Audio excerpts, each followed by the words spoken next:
ഈശോ മിശിഹായ്ക്ക് സ്തുതിയായിരിക്കട്ടെ. പ്രിയപ്പെട്ടവരെ, ബൈബിളിലെ പുതിയ നിയമത്തിൽ വിശുദ്ധ യോഹന്നാൻ്റെ സുവിശേഷം 9-ാം അധ്യായമാണ് നമ്മൾ ഇന്ന് പഠന വിധേയമാക്കുന്നത്. ഈ അധ്യായത്തിൽ 41 വാക്യങ്ങളാണ് ഉള്ളത്. അന്ധനായി ജനിച്ച ഒരു മനുഷ്യന് യേശു കാഴ്ച നൽകുന്ന അത്ഭുത പ്രവൃത്തിയെയും അതിനെ തുടർന്നുണ്ടാകുന്ന തർക്കങ്ങളെയും കുറിച്ചുള്ള ആഴമായ ഒരു വിവരണമാണ് ഈ അധ്യായത്തിൽ നമുക്ക് ലഭിക്കുന്നത്. ഈ അധ്യായത്തെ നമുക്ക് 5 ഭാഗങ്ങളായിട്ട് തിരിക്കാം. ഒന്നാമത്തെ ഭാഗത്ത് പാപവും കഷ്ടപ്പാടും തമ്മിലുള്ള ബന്ധം, രണ്ടാമതായി അത്ഭുതം നടക്കുന്നു, മൂന്നാമതായി അയൽക്കാരുടെ സംശയങ്ങൾ, തുടർന്ന് ഫരിസേയരുടെ വിചാരണ, അഞ്ചാമതായി കാണാൻ സാധിക്കുന്നത് ആത്മീയമായ അന്ധതയും കാഴ്ചയും. ഈ അധ്യായം നമുക്ക് നൽകുന്ന വളരെ പ്രധാനപ്പെട്ട സന്ദേശം ദൈവമഹത്വം, വിശ്വാസത്തിൻ്റെ വളർച്ച, യഥാർത്ഥമായ കാഴ്ച. സൗഖ്യം ലഭിച്ച മനുഷ്യൻ ആദ്യം യേശുവിനെ മനുഷ്യനായും പിന്നീട് പ്രവാചകനായും അവസാനം കർത്താവായും തിരിച്ചറിഞ്ഞ് വിശ്വസിക്കുന്നു. ശാരീരികമായി കണ്ണില്ലാത്ത അവസ്ഥയല്ല, മറിച്ച് സത്യം മുന്നിൽ കണ്ടിട്ടും അത് കാണാതിരിക്കുന്ന അഹങ്കാരമാണ് യഥാർത്ഥമായ അന്ധത എന്ന് ഫരിസേയരിലൂടെ യേശു നമ്മെ ബോധ്യപ്പെടുത്തി തരുന്നു. തുടർന്ന് നമുക്ക് ചോദ്യോത്തരങ്ങളിലേക്ക് പ്രവേശിക്കാം. റബ്ബി, ഇവൻ അന്ധനായി ജനിച്ചത് ആരുടെ പാപനിമിത്തമാണ്? ഇവൻ്റെയോ ഇവൻ്റെ മാതാപിതാക്കളുടെയോ? ആര് ആരോട് ചോദിച്ചു? ഉത്തരം: ശിഷ്യന്മാർ യേശുവിനോട്. പകൽ ആയിരിക്കുന്നിടത്തോളം നാം എന്ത് ചെയ്യേണ്ടിയിരിക്കുന്നു എന്നാണ് യേശു അരുളി ചെയ്യുന്നത്?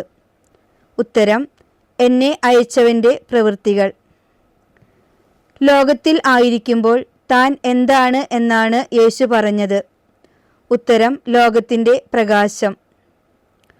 സിലോഹ എന്ന വാക്കിൻ്റെ അർത്ഥം? ഉത്തരം: അയക്കപ്പെട്ടവൻ. അയക്കപ്പെട്ടവൻ എന്നർത്ഥം വരുന്ന ഒരു പദമാണ് സിലോഹ. ഇതേ അർത്ഥം വരുന്ന മറ്റൊരു പദം സുവിശേഷങ്ങളിൽ നൽകിയിരിക്കുന്നു. ഏതാണ് ആ പദം? ഉത്തരം: അപ്പസ്തോലൻ. ജന്മനാ അന്ധനായിരുന്ന മനുഷ്യൻ സുഖം പ്രാപിച്ച് തിരിച്ചു വന്നപ്പോൾ യഹൂദർ അവനോട് ചോദിച്ച ആദ്യ ചോദ്യം എന്ത്? ഉത്തരം: എങ്ങനെയാണ് നിന്റെ കണ്ണുകൾ തുറക്കപ്പെട്ടത്? ജന്മനാ അന്ധനായ മനുഷ്യൻ തൻ്റെ കണ്ണുകൾ എവിടെ കഴുകിയപ്പോഴാണ് കാഴ്ച ലഭിച്ചത്? ഉത്തരം: സിലോഹായിൽ.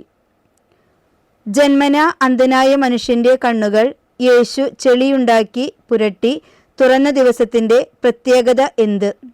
ഉത്തരം: സാബത്ത് ദിവസം. കാഴ്ച വീണ് കിട്ടിയ ജന്മനാ അന്ധനായ മനുഷ്യൻ യേശു ആരെന്നാണ് ഫരിസേയരോട് പറഞ്ഞത്? ഉത്തരം: അവൻ ഒരു പ്രവാചകനാണ്.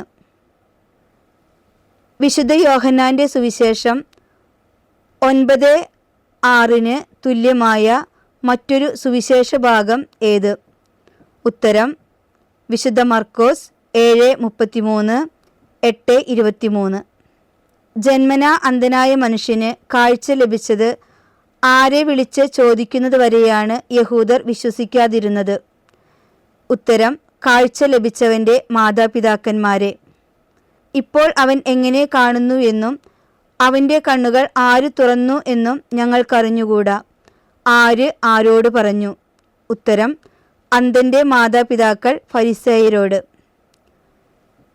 യേശുവിനെ ക്രിസ്തു എന്ന് പരസ്യമായി ഏറ്റുപറയുന്നവന് യഹൂദർ നൽകാൻ തീരുമാനിച്ച ശിക്ഷ എന്ത്?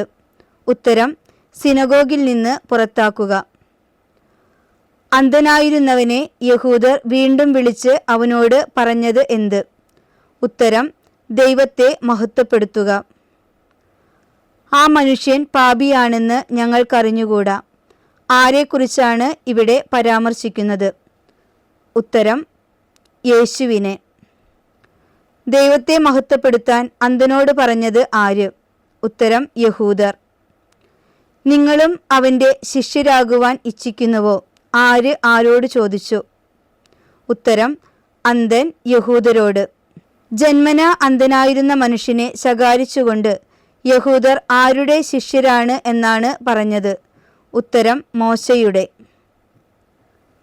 യേശു എവിടെ നിന്നാണെന്ന് ഫരിസേയർക്ക് അറിയാത്തത് വിചിത്രമായിരിക്കുന്നുവെന്ന് പറഞ്ഞ വ്യക്തിയാര്? ഉത്തരം യേശു സൗഖ്യം നൽകിയ ജന്മനാ അന്ധനായ മനുഷ്യൻ. വിശുദ്ധ യോഹന്നാൻ 9:25 യേശുവിനെ പറ്റി തനിക്ക് എന്തറിഞ്ഞുകൂടാ എന്നാണ് സുഖമാക്കപ്പെട്ട അന്ധൻ യഹൂദരോട് പറഞ്ഞത്? ഉത്തരം അവൻ പാപിയാണോ എന്ന്. യേശു പാപിയാണോ എന്ന് എനിക്കറിഞ്ഞുകൂടാ എന്ന് പറഞ്ഞ സുഖമാക്കപ്പെട്ട അന്ധൻ തനിക്കറിയാവുന്നതായി പറഞ്ഞ കാര്യം എന്ത്? ഉത്തരം ഞാൻ അന്ധനായിരുന്നു, ഇപ്പോൾ കാണുന്നു. തങ്ങൾ മോശയുടെ ശിഷ്യന്മാരാണ് എന്ന് സ്വയം വിശേഷിപ്പിച്ച യഹൂദ വിഭാഗം? ഉത്തരം ഫരിസേയർ. ദൈവത്തെ ആരാധിക്കുകയും അവൻ്റെ ഇഷ്ടം പ്രവർത്തിക്കുകയും ചെയ്യുന്നവൻ്റെ പ്രാർത്ഥന ദൈവം ശ്രവിക്കുന്നു. ഇത് പറഞ്ഞതാര്? ഉത്തരം സുഖം പ്രാപിച്ച അന്ധൻ. യേശു സൗഖ്യം നൽകിയ അന്ധൻ ലോകാരംഭം മുതൽ ഇന്നോളം ആരും കേട്ടിട്ടില്ലാത്തതായി അവകാശപ്പെട്ട കാര്യം എന്ത്? ഉത്തരം അന്ധനായി പിറന്ന മനുഷ്യൻ്റെ കണ്ണു തുറന്നത്. യോഹന്നാന്റെ സുവിശേഷം 9-ാം അധ്യായത്തിൽ എത്ര തവണ യേശു എന്ന പദം ഉപയോഗിക്കുന്നുണ്ട്? ഉത്തരം 10 തവണ. ഈ മനുഷ്യൻ ദൈവത്തിൽ നിന്ന് ഉള്ളവൻ അല്ലെങ്കിൽ ഒന്നും ചെയ്യാൻ അവന് കഴിയുമായിരുന്നില്ല. ഇപ്രകാരം പറഞ്ഞത് ആര്? ഉത്തരം യേശു സൗഖ്യം നൽകിയ അന്ധൻ. താൻ സൗഖ്യം നൽകിയ ജന്മനാ അന്ധനായ മനുഷ്യനെ ഫരിസേയർ പുറത്താക്കി എന്നു കേട്ട് അവനോട് യേശു ചോദിച്ച ചോദ്യം എന്ത്? ഉത്തരം മനുഷ്യപുത്രനിൽ നീ വിശ്വസിക്കുന്നുവോ? യേശു സൗഖ്യം നൽകിയ ജന്മനാ അന്ധനായ മനുഷ്യൻ കർത്താവെ ഞാൻ വിശ്വസിക്കുന്നു എന്ന് പറഞ്ഞ ശേഷം എന്താണ് ചെയ്തത്? ഉത്തരം യേശുവിനെ പ്രണമിച്ചു. ഞങ്ങളും അന്ധരായിരുന്നോ എന്ന് ചോദിച്ച ഫരിസേയരോട് അന്ധരായിരുന്നുവെങ്കിൽ അവർക്ക് എന്തുണ്ടാകുമായിരുന്നില്ല എന്നാണ് യേശു പറഞ്ഞത്? ഉത്തരം പാപം. യോഹന്നാന്റെ സുവിശേഷം 9-ാം അധ്യായത്തിൽ എത്ര വാക്യങ്ങൾ ഉണ്ട്? 41 വാക്യങ്ങൾ. യോഹന്നാന്റെ സുവിശേഷം 9-ാം അധ്യായത്തിലെ തലക്കെട്ടുകൾ ഏതെല്ലാം? ഉത്തരം അന്ധനെ സുഖപ്പെടുത്തുന്നു, ആത്മീയ അന്ധത. സ്നേഹമുള്ളവരെ, നമുക്കെല്ലാവർക്കും ഈ ചോദ്യോത്തരങ്ങൾ ഏറ്റവും നന്നായി പഠിച്ചൊരുങ്ങാം. എല്ലാവരെയും ദൈവം സമൃദ്ധമായി അനുഗ്രഹിക്കട്ടെ.